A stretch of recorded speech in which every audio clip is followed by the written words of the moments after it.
Allahumma salli ala Sayyidina Muhammad wa ala ali Sayyidina Muhammad.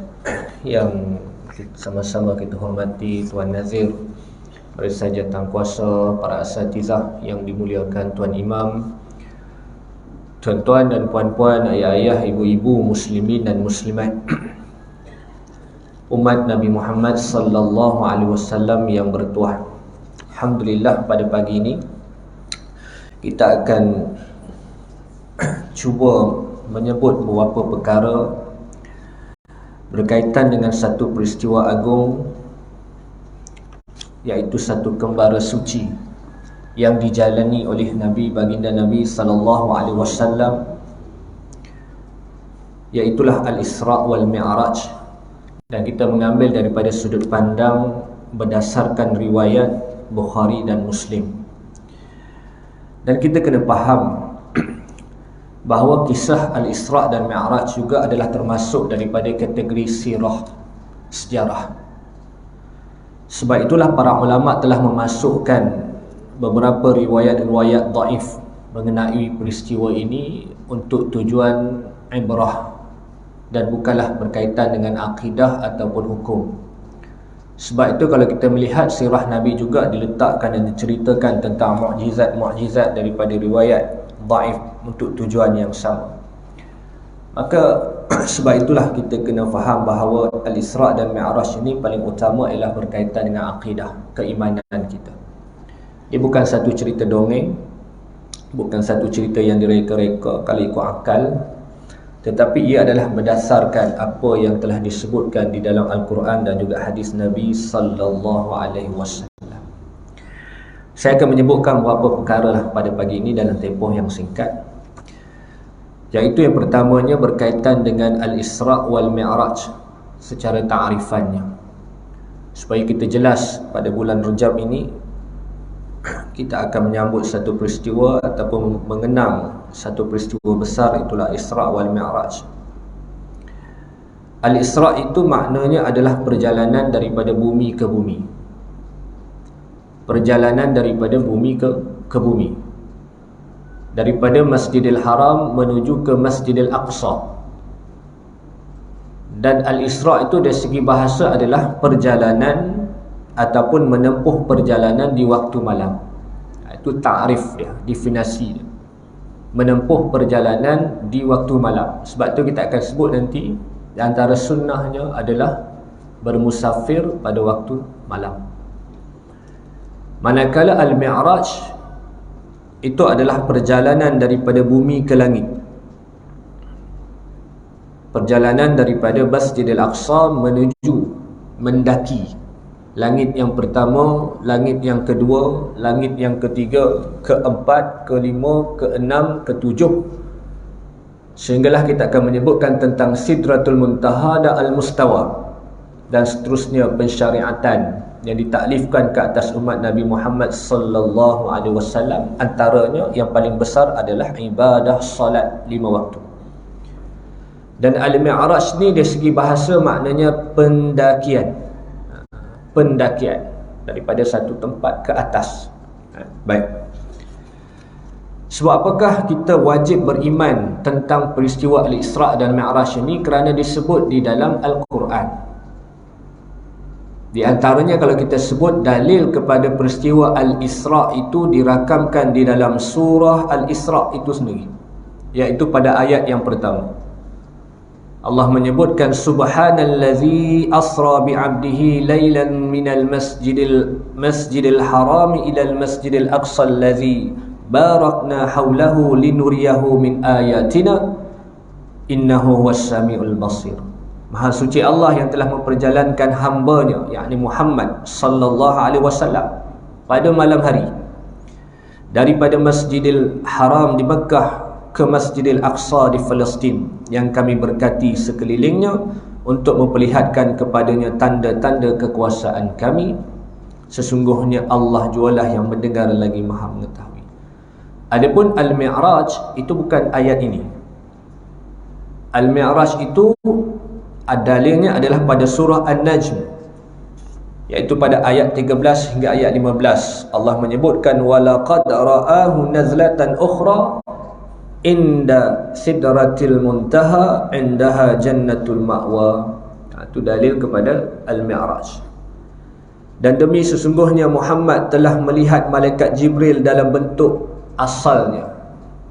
Rasulullah dia jumpa Jibril ni dalam bentuk originalnya 2 kali saja. Adapun para sahabat pun tak pernah lihat malaikat Jibril terutamanya dalam bentuk yang asal. Kalau kita baca hadis, kebanyakannya malaikat tu datang dalam bentuk menyerupai seorang lelaki. Jadi peliklah tuan-tuan, kalau zaman hari ni ada orang kata malam tadi aku nampak malaikat. Peliklah. Walaupun tidak mustahil bagi Allah untuk mengadakannya. Tetapi kalau kita melihat baginda Nabi SAW melihat 2 kali. Dan ayat ini menjadi dalil kepada peristiwa Mi'raj. Dinaikkan Rasulullah itu bertemu di Sidratul Muntaha.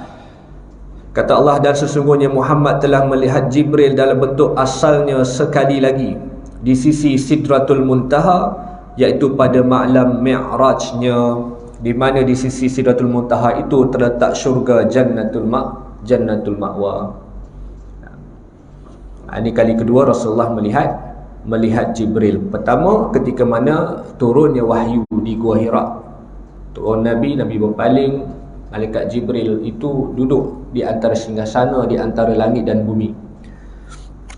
Dari situlah kita melihat bagaimana Rasulullah pulang ke rumahnya, lalu ditenangkan oleh isterinya. Kata Nabi, Zammiluni, selimutkan aku. Itu kisah yang masyhur. Yang ketiganya adalah disebut di dalam hadis, di dalam sunnah, sehingga diriwayatkan oleh sebilangan besar para sahabat, iaitu sejumlah 26 orang sahabat. Maka hadisnya adalah hadis yang mutawatir. Baik, kalau kita lihat Al-Isra' Mi'raj ni, tuan-tuan pun tahu, mungkin kita sekadar ulang kaji. Cuma ada beberapa perkara yang kita nak sebut dalam setiap peristiwa ni. Antaranya kalau kita boleh kata, ketika mana Rasulullah tu diperjalankan dan dinaikkan di atas satu tunggangan, dan tunggangan itu namanya adalah Al-Buraq. Al-Buraq itu dalam kitab menyebutkan, dia dinamakan Al-Buraq itu daripada kalimah Al-Barq. Makna Al-Barq tu kilat. Kenapa kilat? Kerana disebabkan kelajuan dia. Dan disebutkan kelajuannya itu melangkau sejauh pandangan matanya. Kelajuan Buraq. Dan takrif yang kedua, Buraq ni maknanya adalah kerana warnanya yang kekilatan. Jadi ulama kata tidak jadi masalah untuk digabungkan kedua-dua maknanya. Buraq maknanya satu tunggangan yang warnanya kekilatan dan kelajuannya itu sejauh yang disebutkan sebagai sejauh pandangan, melangkah sejauh pandangan mata. Tuan-tuan kalau pandang ke sana, tuan-tuan sampailah. Begitulah. Baik. Dan kalau kita lihat bermulanya Al-Isra' dan Mi'raj ni daripada mana? Yang pertama sekali ada berapa pandangan. Kita sambut bila tuan-tuan Isra' Mi'raj? Hari Ahad ni kot, hari Sabtu 18 bersamaan dengan 27 Rejab. Ada 4 pandangan berkaitan dengan tarikh, iaitu Al-Isra' wal Mi'raj. Yang pertama, pandangan yang mengatakan ia berlaku pada tahun pertama Nabi Muhammad dilantik menjadi Nabi. Ini pandangan yang pertama yang disebutkan oleh Tabari. Pandangan yang kedua adalah berlaku 5 tahun selepas baginda dilantik menjadi Nabi. Pandangan yang ketiga iaitu berlaku pada malam 27 Rabiul Awal. Dan ini yang kita pegang, iaitu pandangan yang keempat, iaitu berlaku pada malam 27 Rejab pada tahun ke-10 kenabian. Jadi 27 Rejab ni adalah antara salah satu daripada pandangan berlakunya tempoh ataupun tarikh Al-Isra' wal Mi'raj. Dan ketika mana Nabi itu mula diisra'kan, ada berapa pandangan? Sebab nanti tuan-tuan akan dengar banyak pandangan. Jadi bagaimana ulama memurnikan pandangan-pandangan itu kita faham.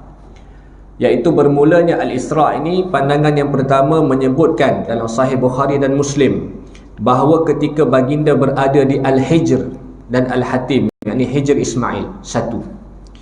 Kemudian disebutkan juga bahawa Nabi itu dimulakan Isra'-nya itu ketika mana Rasulullah itu berada di Kaabah, di Masjidil Haram. Dan pandangan yang ketiga bahawa menyebutkan bahawa Nabi menceritakan pada malam Isra itu dibuka atap rumahku ketika aku berada di Mekah, lalu Jibril turun, dan kemudian disebutkan hingga akhir ayat. Lalu antara ulama yang menyebutkan tentang perkara ini adalah Imam Ibn Hajar. Al-Imam Ibn Hajar menyebutkan bahawa berlakunya permulaan hijrah ini, tuan-tuan dengar ya, dia menyebutkan bahawa pada malam itu Nabi SAW tidur di rumah Ummu Hani, di mana rumah beliau berada di lorong penempatan keluarga Abu Talib. Atap rumahnya terbuka, lalu turun malaikat mengambil baginda Nabi SAW, dibawa ke Masjidil Haram. Dan dalam keadaan Nabi di antara mengantuk ataupun dalam keadaannya adanya kesan mengantuk, Nabi berbaring di tepi Baitullah, iaitu di kawasan Hijr Ismail. Dan setelah itu malaikat mengeluarkannya di pintu masjid dan menaikkan Nabi kita di atas tunggangan burak. Tu. Maknanya Ibn Hajar dia memurnikan susunan bermulanya peristiwa Al-Isra itu. Baik. Kemudian kalau kita melihat lagi, Nabi SAW itu menaiki, atau mendaki langit ke langit, antara langit 1 hingga ke 7, dan bertemu dengan para Nabi. Langit yang pertama Nabi kita bertemu dengan Nabi Adam AS. Langit yang kedua Nabi kita bertemu dengan Nabi Yahya dan Nabi Isa. Langit yang ketiga Nabi kita bertemu dengan Nabi Yusuf AS. Langit yang keempat bertemu dengan Nabi Idris AS. Langit yang kelima bertemu dengan Nabi Harun. Langit yang keenam bertemu dengan Nabi Musa. Dan yang ketujuh itulah bertemu dengan Nabi Ibrahim. Dan dalam riwayat Nabi menceritakan bagaimana rupa paras bagi setiap Nabi itu. Di antaranya kata Rasulullah SAW tentang Nabi Musa. Nabi Musa ini digambarkan oleh baginda SAW sebagai seorang lelaki yang kurus dan tinggi. Dalam setiap pertemuan itu Nabi berjumpa dengan para Nabi. Sebab tu nanti ada persoalan, apakah Nabi SAW bertemu dengan Nabi itu dalam bentuk roh ataupun jasad. Itu pun persoalan yang telah dimurnikan untuk kita faham. Lalu kata Rasulullah, Nabi Musa itu seorang lelaki yang kurus dan tinggi, hitam manis kulitnya dan lurus rambutnya. Itulah sifat kepada Nabi Musa. Adapun Nabi Isa, kata Rasulullah SAW, dilihat berupa seorang lelaki yang bertubuh sedang. Di dadanya bidang, berambut kerinting dan berkulit kemerahan, seolah-olah baru keluar daripada bilik mandi. Itu sifat iaitu kepada Nabi Isa. Adapun Nabi Ibrahim, kata Rasulullah, iaitu ianya mirip diriku. Nabi Ibrahim ni mirip rupa Rasul sallallahu alaihi wasallam. Ini disebut dalam riwayat Bukhari dan Muslim. Itu antara beberapa peristiwa yang berlaku ketika Nabi SAW dimi'rajkan. Baik. Kemudian kalau kita melihat lagi tentang pensyariatan salat, ketika mana Rasulullah itu bertemu dengan Allah Ta'ala dan kemudian disyariatkan salat 5 waktu yang asalnya 50. Dan kemudian bila mana dia turun pada langit yang ke-6, dia bertemu dengan Nabi Musa alaihissalam. Kata Nabi Musa, apa yang telah Allah fardukan ke atas kamu dan umat kamu? Kata Rasulullah, 50 waktu solat setiap hari. Lalu kata Nabi Musa, kembalilah kepada Tuhanmu, kerana dia kata, mintalah dikurangkan kerana umatmu tidak akan dapat melaksanakannya. Aku lebih mengetahui kerana aku telah menguji manusia dan aku telah mencuba kepada Bani Israel. Ini antara hikmah yang kita dapati di sini, sehingga Nabi SAW minta pada Allah Ta'ala berulang kali, sehingga 9 kali. Menunjukkan kita ini hamba Allah juga dituntut untuk tidak putus asa dan tidak kita merasa serik untuk berulang-ulang minta kepada Allah Ta'ala. Setiap permintaan Nabi SAW tu Allah makbulkan. Minta kurang, Allah kurangkan 5, kemudian turun lagi, naik lagi, kurangkan 5, sehinggalah tinggal 5 waktu. Setiap permintaan Nabi SAW Allah makbulkan. Maka kita umat Nabi Muhammad, tuntutlah, mintalah pada Allah Ta'ala, bukan sekali saja. Sekali dah kita kecewa, apa yang kita minta Allah tak tunaikan. Mintalah berulang kali, sehinggalah pastinya Allah akan makbulkan permintaan kita. Ini antara yang kita boleh dapat ibrah ataupun pengajaran daripada kisah yang disebutkan tentang pensyariatan salat. Baik, kita melihat tentang rahsia dan fakta tentang Isra' dan Mi'raj. Antaranya kalau kita sebut tentang satu tempat yang disebutkan sebagai Baitul Maqdis. Baitul Maqdis ni, Baitul ni maknanya rumah, Maqdis ni maknanya suci, rumah suci. Disebut dalam hadis dengan sebutan Baitul Maqdis. Setengah kita dengar Baitul Muqaddis. Itu mungkin dalam setengah riwayat yang lain. Tapi dalam hadis ni kita akan sebut, kita baca kelebihan Baitul Maqdis. Bait maknanya rumah, Maqdis maknanya suci. Adapun Al-Aqsa, Masjidil Aqsa. Aqsa ni maknanya jauh.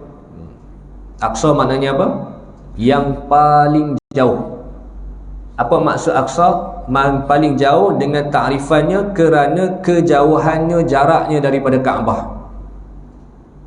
Daripada Palestin ke Makkah tu jauh, 1250 km. Jadi kalau kita lihat, para ulama mengatakan makna paling jauh kerana jaraknya secara makani, tempatnya jauh. Adapun juga disebutkan jauh itu adalah jauh daripada sebarang kekotoran dan kekejian, kerana merupakan tempat yang disucikan, rumah suci.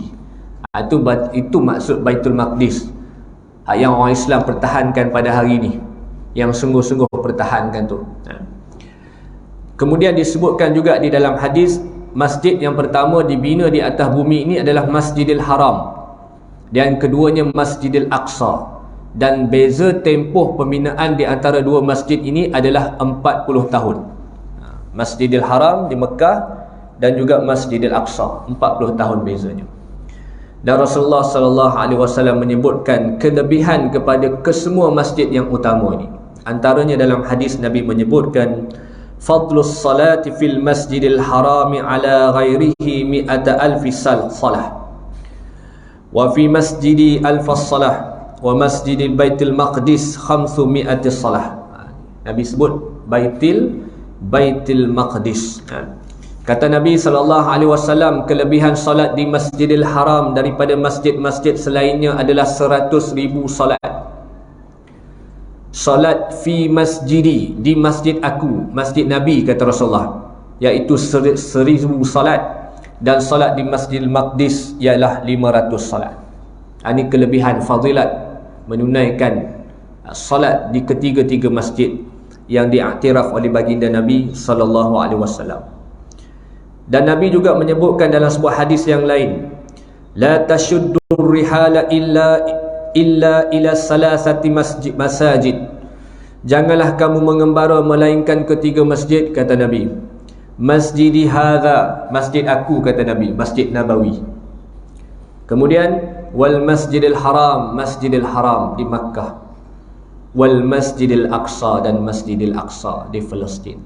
Kata Rasulullah, janganlah kamu mengembara melainkan kamu datang ke tiga tempat ni. Ini menunjukkan keutamaan tiga tempat ni. Pertama sekali masjidi, kata Nabi, masjid aku datang, Masjid Nabawi. Yang kedua Masjidil Haram, Mekah pergi. Yang ketiga Masjidil Aqsa. Itulah tiga tempat yang disebutkan kelebihannya di dalam hadis Nabi SAW.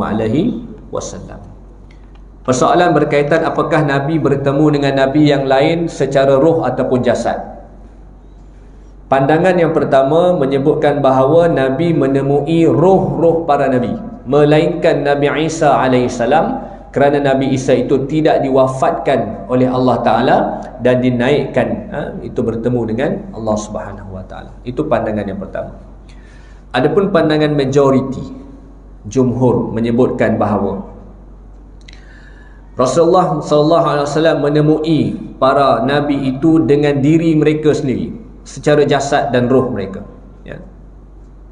Disebutkan di antaranya Sa'id Al-Musayyib dan Umar bin Abdul Aziz, para nabi apabila wafat, mayat mereka tidak dibiarkan selepas 40 hari, melainkan akan diangkat ke langit.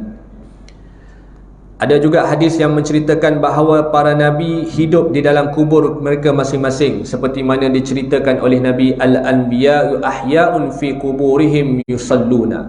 Para nabi hidup di dalam kubur-kubur mereka dalam keadaan mereka mengerjakan solat. Dan ketika Isra', Nabi SAW melihat Nabi Musa mengerjakan solat di dalam kuburnya. Kata Rasulullah, pada malam aku diisra'kan, aku telah melintasi Nabi Musa di sebuah kawasan padang pasir yang merah. Dia sedang berdiri solat, di riwayat Imam Muslim. Baik. Dan bahawa Rasulullah itu bertemu dengan para Nabi dengan diri mereka sendiri, dengan beberapa dalil yang disebutkan. Kemudian disebutkan tentang Baitul Ma'mur. Saya tak sebut kronologinya secara detail, tuan-tuan. Kotak memang tak cukup. Takut tuan-tuan rush dulu pagi ni. Dah sampai ke kedai mana tak tahu kan. Jadi antara tempat-tempat yang dimuliakan, antaranya disebut Baitul Maqdis ataupun disebut Baitul Ma'mur. Baitul Ma'mur ni disebutkan oleh Rasulullah SAW adalah fa innahu masjidun fis sama. Baitul Ma'mur tu adalah masjid di langit. Tahtahul Ka'bah, membetuli Ka'bah, kedudukannya itu membetuli Ka'bah, bertepatan dengan Ka'bah. Lau kharun la kharun 'alaiha. Kalau ia jatuh, pasti ia jatuh ke atasnya. Baitul Ma'mur tu, kata Rasulullah, kalau dia jatuh, pasti dia akan jatuh di atas Ka'bah. Itu nanti kita akan sebut kenapa permulaan Mi'raj itu di Baitul Maqdis. Kerana Baitul Maqdis itu adalah laluan untuk menuju iaitu di Baitul Ma'mur, ataupun disebutkan perjalanan itu dinaikkan. Nanti kita akan sebut pada hujung ni nanti. Dan kedudukan Baitul Ma'mur tu dengan Masjidil Haram, yakni Kaabah tu sendiri, disebut di dalam hadis Nabi sallallahu alaihi wasallam. Baik. Kemudian kita menyebutkan tentang Sidratul Muntaha dan seterusnya, iaitu Al-Mustawa. Al-Mustawa ni adalah satu tempat bagaimana disebutkan Rasulullah sallallahu alaihi wasallam hanya sahaja baginda yang diizinkan oleh Allah Taala untuk melepasi Sidratul Muntaha setelah langit ke-7, dan kemudian Sidratul Muntaha dan Al-Mustawa. Al-Mustawa ni maknanya tempat yang tinggi. Al-Mustawa ni maknanya tempat yang tinggi. Nabi sallallahu alaihi wasallam, kata ulama, bersendirian tanpa ditemani oleh Jibril. Hanya kerana baginda itu sahaja diizinkan Allah untuk melepasi Sidratul Muntaha, dan tak kala Nabi naik ke langit, dan yakni ketika Mi'rajnya, dan baginda sampai di atas daripada semua langit, daripada satu tempat yang tinggi, sehinggalah bersama Jibril melintasi Sidratul Muntaha. Kemudian kata Jibril kepada Rasulullah, aku tidak dapat melepasi tempat ini, tidak ada siapa yang diperintahkan Allah untuk melepasi tempat ini kecuali engkau sahaja, wahai Rasulullah. Maka ketika itu Rasulullah pun berjalan, dan ketika itu Jibril memberi isyarat supaya Rasulullah memberi salam kepada Allah Ta'ala. Bagaimana lafaz salam Rasulullah kepada Allah Ta'ala?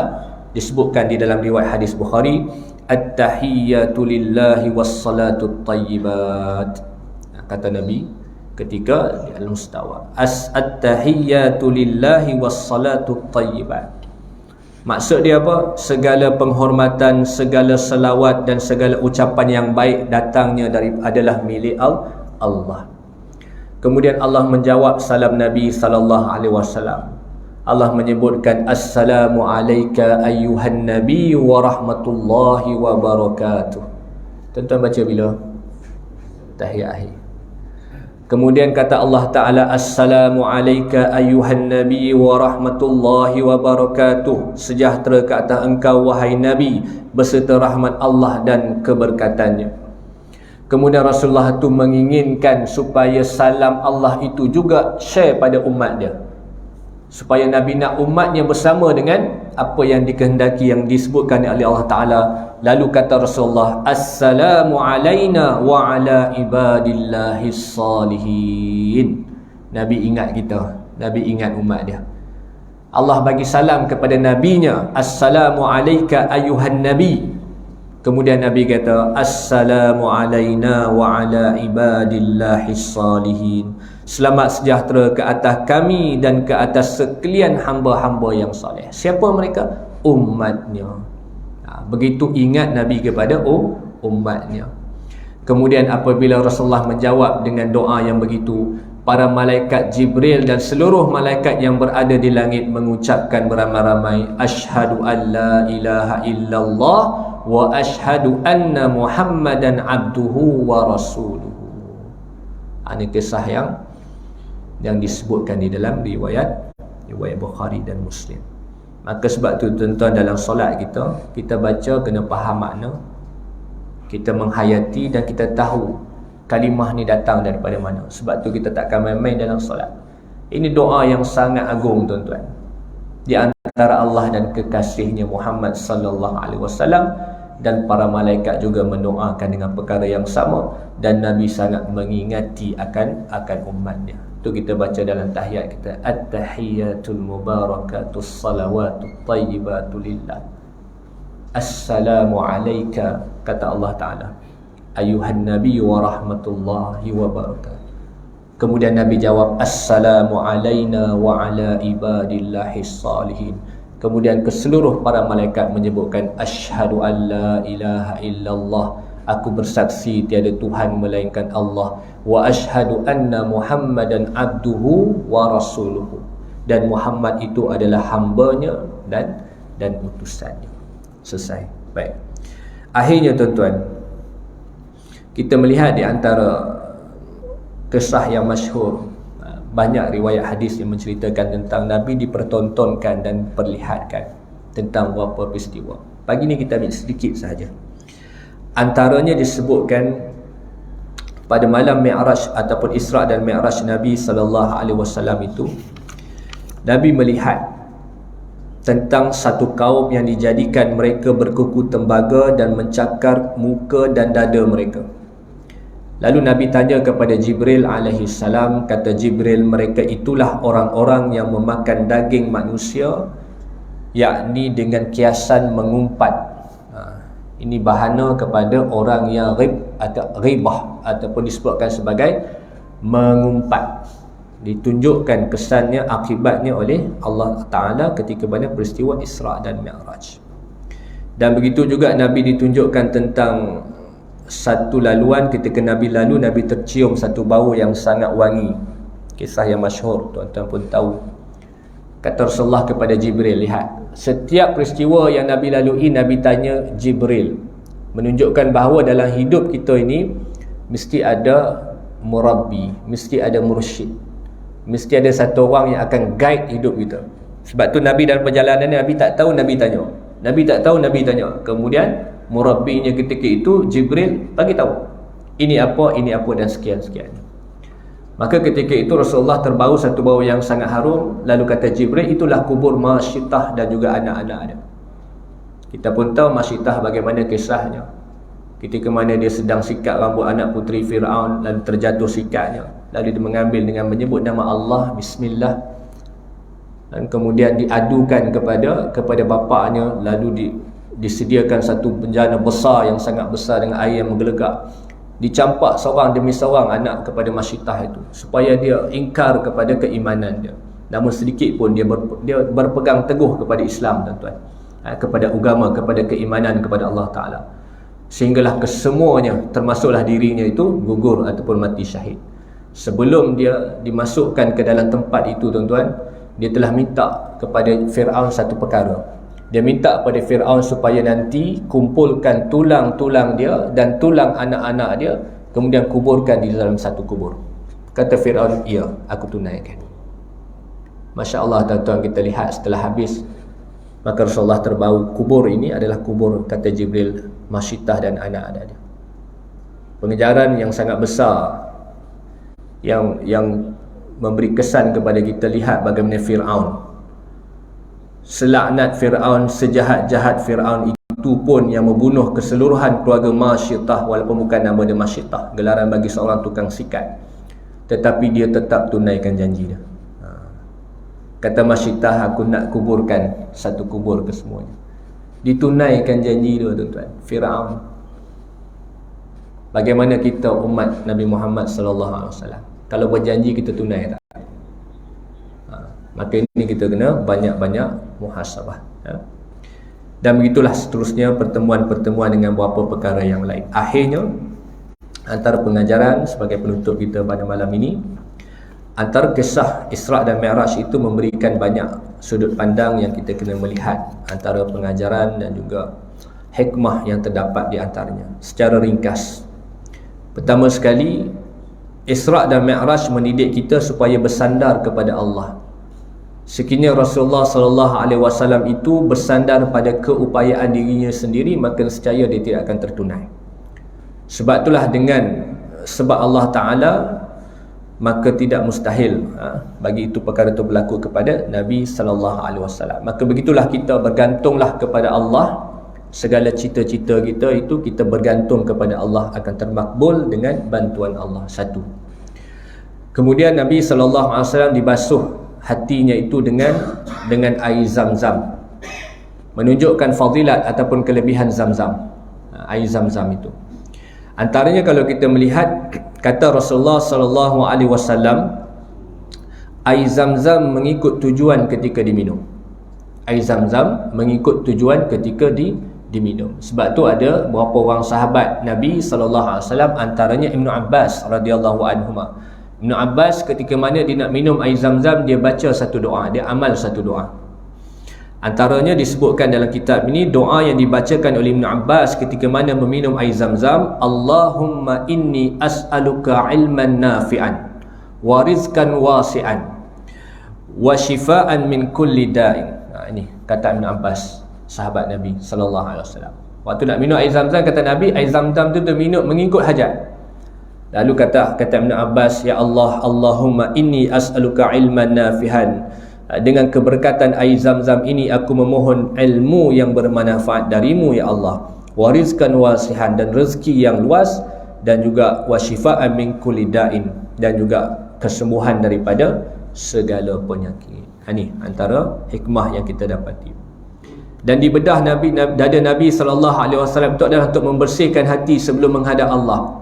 Sebab tu kita hari ini kalau kita nak menghadap Allah Ta'ala ketika solat dalam keadaan suci, bersih.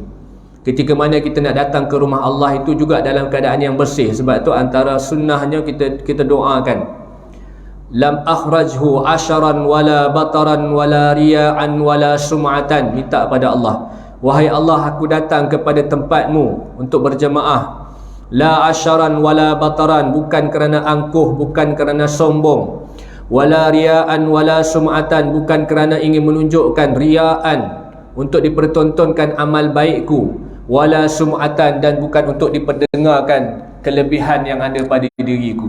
Itu kita kena betul-betul, tuan-tuan, set diri kita bila kita nak datang satu tempat, bersihkan hati kita seperti mana Rasulullah tu dibedah dadanya itu adalah untuk membersihkan hatinya bertemu dengan Allah. Maka kita juga dituntut, taklah kita nak dibedahkan dada kita, rumah kita tak bedah dada kita, tapi kita nak keluar rumah kita, terutama kita pergi rumah Allah, maka kita kena bersihkan hati kita, minta pada Allah, bukan aku datang ni kerana sombong, bukan kerana angkuh, bukan kerana riya'an, wala kerana sum'atan. Ini yang diamalkan oleh baginda Nabi sallallahu alaihi wasallam. Doa dia panjang ketika itu, minta pada Allah supaya masuk syurga dan dilindungkan daripada neraka Allah Subhanahu wa taala. Kemudian fiqh. Ada orang tanya, dalam peristiwa Mi'raj ini Nabi disediakan oleh malaikat Jibril 2 bekas, dan bekas itu antaranya isinya adalah khamar, arak, dan juga susu. Dan juga Nabi memilih minum susu. Dan kemudian kita melihat bagaimana bekas tu dijadikan daripada emas. Maka ada orang kata, maka bolehlah kita ni gunakan bekas daripada emas. Betul tak? Kalau orang baca kisah Isra' Mi'raj ni, bekas ni daripada emas. Bagaimana dimurnikan oleh ulama, antaranya Al-Imam Nawawi. Dia mengatakan bahawa syariat para malaikat tidak semestinya sama dengan syariat manusia. Sekalipun penggunaan perkakas emas diharuskan untuk mereka, namun dilarang kepada umat Nabi Muhammad sallallahu alaihi wasallam.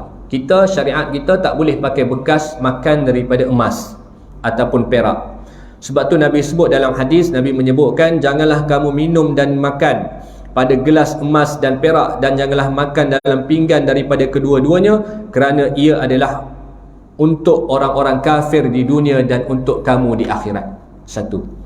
Kemudian kata ulama yang lain, antara Ibnu Hajar mengatakan bahawa penggunaan Jibril itu sebelum, ataupun penggunaan bekas itu oleh Jibril adalah sebelum berlakunya turunnya larangan menggunakan perkakasan emas dan perak dalam syariat Nabi Muhammad, atau mungkin pengharaman itu khusus untuk penggunaan iaitu di dunia tetapi tidaklah di akhirat. Sebab tu kita bila sebut tentang riwayat hadis ceritakan tentang bagaimana keadaan di syurga, disediakan bekas-bekas daripada permata, daripada emas dan sebagainya, kerana penggunaan emas itu diharamkan di atas dunia tetapi tidak iaitu ketika mana berada di akhirat nanti. Ini pemahaman yang kita kena faham. Kemudian Nabi SAW menjadikan Jibril itu sebagai gurunya. Maka kita dituntut dalam kehidupan kita ini mempunyai murabbi ataupun mursyid untuk membimbing hidup kita. Itu antara perkara yang besar lah untuk kita boleh amalkan. Dan akhir sekali, iaitu kita sebutkan tadi tentang galakkan untuk berulang-alik kita memohon kepada Allah Ta'ala, seperti mana Nabi berulang-alik bertemu dengan Allah supaya diringankan bilangan solat. Dan kemudian sunnah juga bagi seseorang itu kelebihan bermusafir pada waktu malam berbanding dengan siang, kerana Nabi SAW itu tidak di-Isra' dan Mi'rajkan pada waktu siang, tetapi baginda di-Mi'rajkan dan di-Isra'kan pada waktu malam. Dan kata Rasulullah SAW, hendaklah kamu bermusafir ketika malam hari, kerana bumi dilipatkan ketika malam hari. Dan begitulah juga berlaku dalam peristiwa hijrah Nabi SAW.